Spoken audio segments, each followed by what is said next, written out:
Hey everybody, what is going on? This is Anthony with the VR Game Rankings YouTube channel, and of course you guys are tuned in to our daily vlog series. It is the start of a brand new week.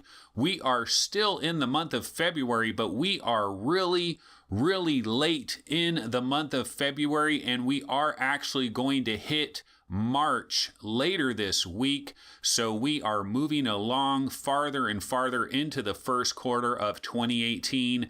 This is episode 106. It is Monday, February 26, and I have a number of different news stories to get into. But before we start the news stories, I just wanted to cover one topic real quick before we move forward.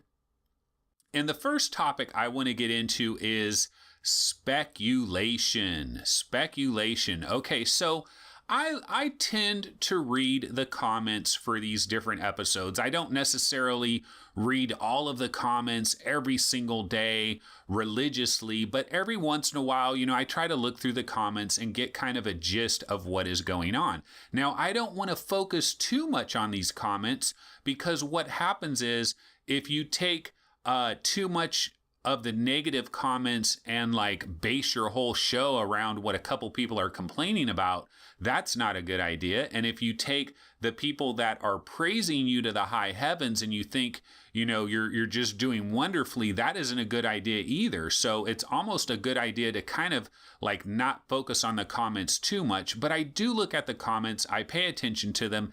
And one of the things that I've noticed is a number of people can get very upset with the amount of speculation that goes on in these episodes. The conjecture, the speculation, the rumors.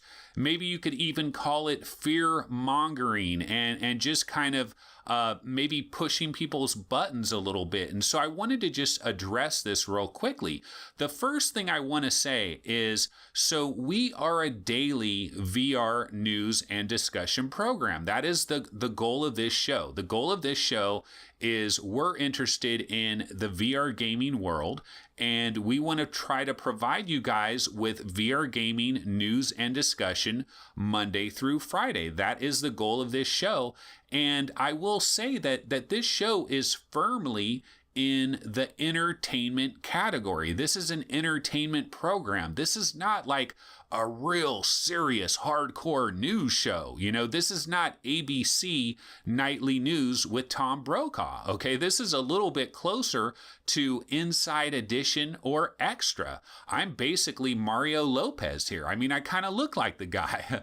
Not really, but you know what I'm saying here. But basically, this is an entertainment program. This is not hardcore serious. This is not life and death.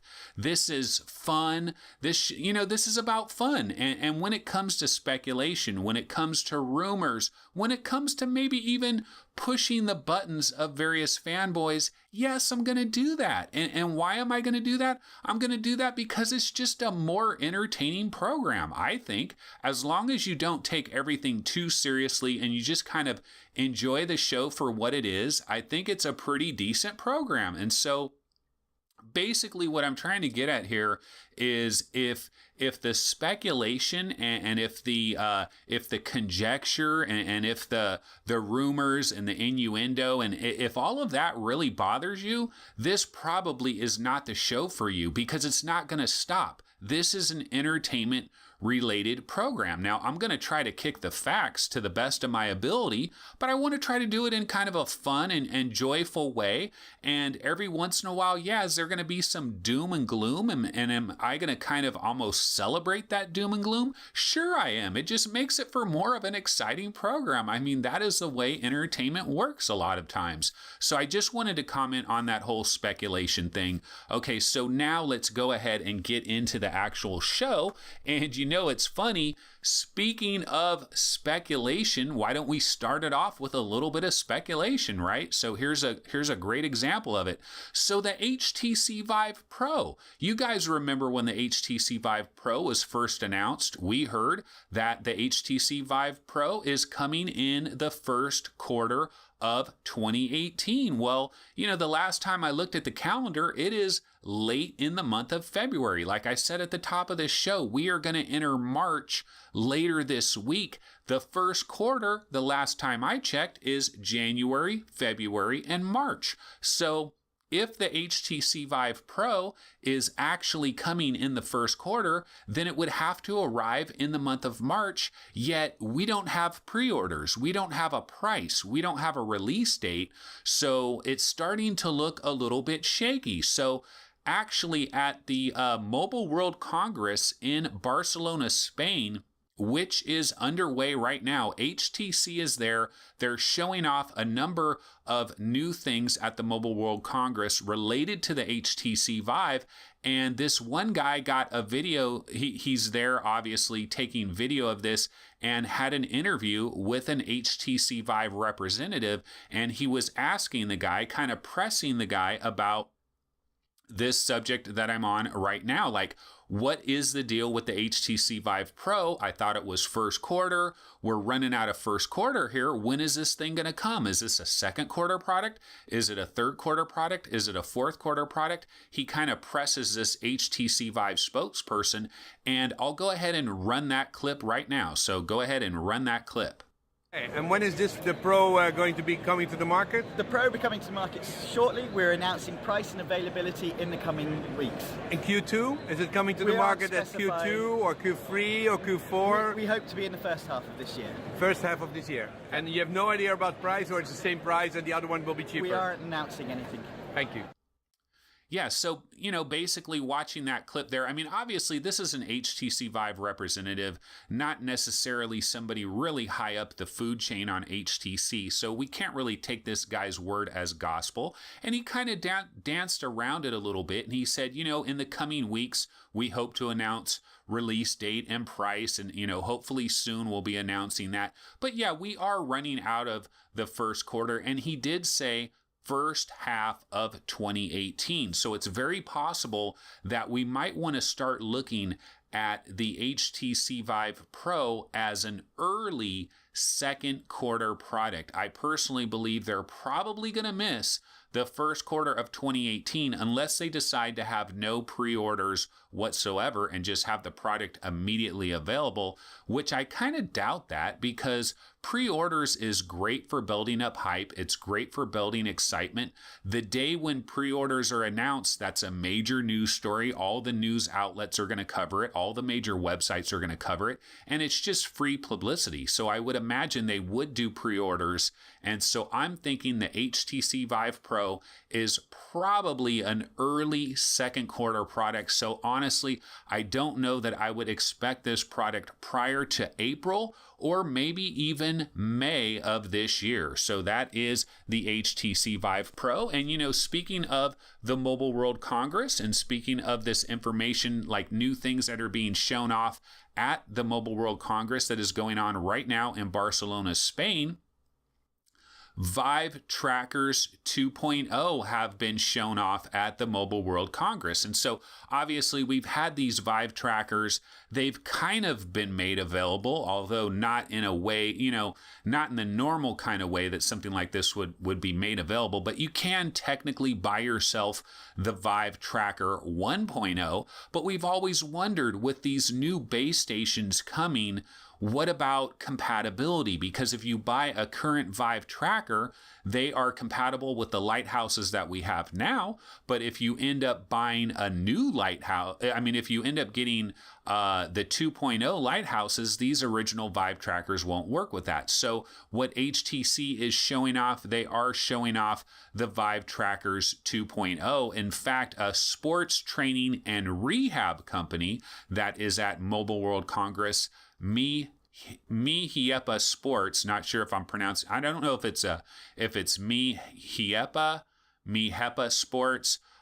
They are a sports training and rehab company, and they are showing off these Vive Trackers 2.0 at the Mobile World Congress. In fact, they're showing a soccer simulation. Now, this is more designed for like high-end football clubs in Europe, in England, and in Europe, like real deal professional soccer, professional football clubs that will use this for training. In the United States, we have a lot of football companies, American football. We have college football teams, professional football teams that are using VR to help quarterbacks train for different situations and other positions train for situations. And this is starting to get integrated into professional sports. Professional sports are starting to use virtual reality, and this company is more focused on soccer, being obviously based in Europe, and they're showing trackers. They're showing where they have trackers, two trackers on each of your, well, they have a tracker on each of your shoes, and then they also have a tracker on each of your shin guards on your legs. So a total of 4 trackers being able to track you while you're playing a soccer simulation. And this is using the brand new Vive 2.0 trackers. And one of the advantages of this, in fact, Adam Dickinson, who is the development director at Mihiepa Sports, says that the expanded range of Steam Tracking 2.0 is a big deal. It makes the platform more useful for professional soccer clubs, because you have to remember, if you get Lighthouses 2.0, they have the capability, if you have 4 of them, they have the capability of tracking a 10 meter by 10 meter play space, which does help them out in terms of using it for professional soccer teams, professional football clubs, and that sort of thing. So we have seen Vive Trackers 2.0 at Barcelona. When they will actually hit the retail market, that is up for debate. Obviously, with the actual 2.0 Lighthouses not currently being available at this time, there isn't a pressing need to get these new ones out there right away. But I'm guessing as soon as stock runs out on the original Vive Tracker, we'll probably see Vive Tracker 2.0 taking the place. Now, what else has been demonstrated at Mobile World Congress in relation to the HTC Vive Pro and to HTC Vive in general? Well, they are showing the HTC Vive Pro with the HTC Vive wireless adapter. If we go back to the Consumer Electronics Show earlier this year, where they introduced the HTC Vive Pro, and they also introduced the HTC Vive wireless adapter, which is basically being made by Intel for the most part, but has HTC's branding on it. It was displayed at CES with original Vives. It was not being shown off with the HTC Vive Pro. And so some people were wondering, well, HTC Vive Pro has a higher resolution. It requires more bandwidth. Will these HTC Vive wireless trackers, will they work fine with the HTC Vive Pro? So here at the Mobile World Congress, Barcelona, they are showing off the HTC Vive Pro, and they're showing it in combination with the HTC Vive wireless adapter. In fact, they have this hot air balloon VR demo that they're putting everybody in. In fact, Ben Lang from Road to VR, he got the hot air balloon treatment. He got some hands-on time with the HTC Vive Pro at Mobile World Congress, and he was able to try out the HTC Vive wireless adapter in conjunction with this. Now, what he said about it, he said that he did notice some added latency, but that it was relatively minimal, and that it was minimal enough that typical users may not spot it or may not notice a slightly increased latency, but he apparently did notice a slight increase. So there is a bit of a concern there. And basically he said that, he did try this hot air balloon demo that they had there, that they were putting different people in. They put people into an actual hot air balloon basket and kind of had them holding onto the poles and using a lever which would release the heat to make the balloon rise or lower. And they kind of had people in this experience. And he said because that demo is not conducive to really testing latency. There's not a lot of quick motions when you're in a hot air balloon demo. You're not being attacked by zombies where you quickly need to move in this direction or that direction. So it wasn't the best stress test to try to figure out if there was latency. But basically he said he didn't notice any obvious issues with visual quality or frame rate. So hopefully there won't be too much of an issue when using the HTC Vive Pro with the HTC Vive wireless adapter. So all of that is going on at the Mobile World Congress in Barcelona, Spain. And this is going on this entire week. I don't know how many days this is going to last, but there could be additional information that could come out from this. Who knows? Maybe we'll find out about the pre-orders for HTC Vive Pro much sooner than we thought. So, that could possibly happen in the coming days at Mobile World Congress as well. Not sure how long it actually lasts there. Okay, so the next story I want to go into, and this will be our final story of the day, I wanted to talk about Weta Game Shop. Okay, so this goes back to a Rolling Stone article and a Glixel article, which is part of Rolling Stone. And then there were also articles that were on VentureBeat and a number of other websites. And what this is all going back to is that Weta Workshop, which is the special effects company in New Zealand, they were responsible for like Lord of the Rings, District 9, Chappie. They've done a lot of special effects work. And one of the best special effects studios out there. Well, they've created their own game studio. It's called Weta Game Shop or Weta Gameworks. I'm sorry. It's called Weta Gameworks. And this studio has basically been operating in a corner of Weta. Now I'm all confused, of Weta Workshop.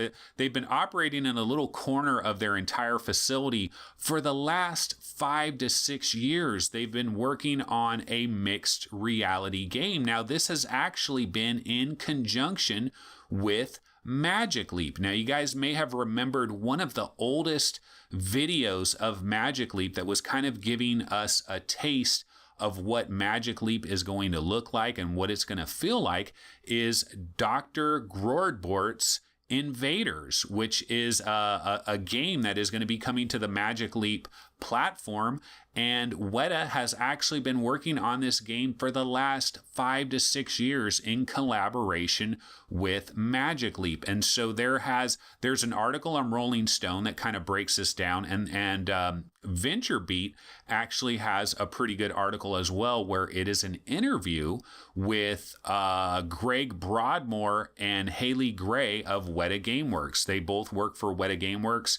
They were involved in the interview. And then Andy Lanning, who is, let me see here, Andy Lanning is the creative director at Magic Leap Studios. He was also interviewed along with Greg Broadmoor and Haley Gray. And so they were kind of talking about how all of this came about and how Weta Gameworks got connected with Magic Leap and how this relationship started. And Haley Gray was talking about how Sir Richard Taylor, who is the creative director of Weta Workshop, he met with Roni Abovitz as far back as 2009, before Magic Leap even existed. He met with Roni Abovitz. And so they've kind of had this relationship brewing. And then once Magic Leap was up and running, Ronnie Abovitz met again with the people at Weta, and they kind of worked out a partnership where they're going to have some involvement together. In fact, Sir Richard Taylor, the creative director at Weta Workshop, he actually sits on the board of directors of Magic Leap. He sits on the board of directors. He sits right next to Sundar Pichai, the CEO of Google. Now, I'm not saying that they actually sit right next to each other, but man, if you could only be a fly on the wall for their next board meeting, they got a lot of powerful people that are sitting on the board of directors for Magic Leap. But basically, Weta Workshop has been in bed with Magic Leap for the last 5 to 6 years, and they've been working on this singular game experience, Dr. Groardbort's Invaders. And they've been working on this game for 5 to 6 years. Now, you might think, wow, this is even worse than Valve. You know, Valve has been working on these secret VR games for a number of years, and these guys have been working on this for 5 to 6 years. What's taking so long? Well, part of the deal here is they've kind of been working in collaboration in a similar way to, say, Nintendo, when Nintendo was creating the Nintendo 64 platform, and they were also creating Super Mario 64. It's kind of a situation where way back in the mid 90s, when Nintendo was working on the Nintendo 64, they were also developing Super Mario 64 at the same time. And so Miyamoto would be working on Super Mario 64, and he would decide, you know what, we really need this or we really need that. And he would go tell the people at Nintendo that are designing the actual Nintendo 64 platform, we need to be able to do this, we need to be able to do that. And so it's kind of this back and forth collaboration where the software and the hardware are being developed simultaneously, and they are basically influencing each other back and forth. Much in the same way, actually, Gabe Newell kind of talked about this same sort of thing when he was in that interview, and he was talking about the 3 secret Valve VR games. He was talking about how they're working on these games in conjunction with working on the Knuckles controllers. And it's kind of a back and forth thing. They work on the Knuckles controllers. They're working on these 3 secret games. They might find out something when they're working on the 3 secret games that they decide, you know what, we need to change a certain part of the Knuckles controller so that it'll work better for these games. Well, that's kind of what they've been doing with Magic Leap and Dr. Gordbort's Invaders. This is going to be a key game, a key entertainment title for them. In fact, I fully expect that every single person that purchases a Magic Leap 1 headset will probably get this software included for free. It'll probably be a pack-in software title in the same way that everybody that bought an Oculus Rift got Lucky's Tale, or when everybody bought an HTC Vive originally, they got Fantastic Contraption. It's going to be a pack-in. It's going to be an included piece of software. And in this interview where they talk to Greg Broadmoor and Haley Gray, they talk about the fact that, yeah, this is a key software title, and that what we're doing with this game is we're trying to show all the other developers out there the way forward. We're trying to give them a template that they can work with. So they have to make sure that this game shows off everything that Magic Leap is capable of, and kind of gives developers a blueprint for how to move forward with their own game experiences. And one of the more interesting quotes in the entire interview is Greg Broadmoor was talking about that very first video, that Magic Leap video that did show off footage of Dr. Gordbort's Invaders, and he said that what you saw in that video, that's basically the game. That is the game. What you saw is the game. Now, he said there has been some changes over the years. They've been working on this for 5 to 6 years now. There has been some changes, but what you basically saw was the actual game. And then there's another Magic Leap demo where it's this little character with like a top hat, and he's kind of hiding underneath a table. Well, apparently that character is actually part of this game. That character is part of Dr. Gordbort's Invaders. And in fact, that character is actually being voiced by, let me see if I can find it here. I don't know. It's Reese. Man, I don't have his name. I can't find it here. But that character, Reese Darby. Reese Darby is going to provide the voice of this character. And he's going to kind of be like a comedic sidekick as you're going through the game, kind of accompanying you and explaining things as you go through the game and you battle these invaders that come into your own world. And Haley Gray and Greg Broadmoor, they were talking about how you're playing these games in your own house. These games are taking place in your own house, and so portals open in your wall. These aliens come into your own house, and when you're playing the game, you see your own surroundings around you, the surroundings that you're incredibly familiar with, but now you see like aliens and robots and stuff that are interacting within your environment, and it just makes it this really magical experience. So basically, we do have a very specific Magic Leap software title to look for. It is Dr. Groardbort's Invaders and expect it. They talked about how this title will be releasing in 2018. It'll be releasing right alongside with Magic Leap 1 Creators Edition, and I fully expect it to be a pack-in title. So basically, guys, that's going to go ahead and wrap it up for today's show. This, of course, has been episode 106 of the daily vlog series for Monday, February 26. I really hope my audio is okay. I've gone through a lot of issues with the audio, a lot of technical difficulties and stuff, but hopefully things are back to normal and hopefully my audio is up to par. I won't know for a couple of hours from now when I'm actually going through the editing process, but we'll have to see what happens. But anyways, I will see everybody tomorrow on Tuesday, so have a wonderful Monday. See you guys tomorrow. Later.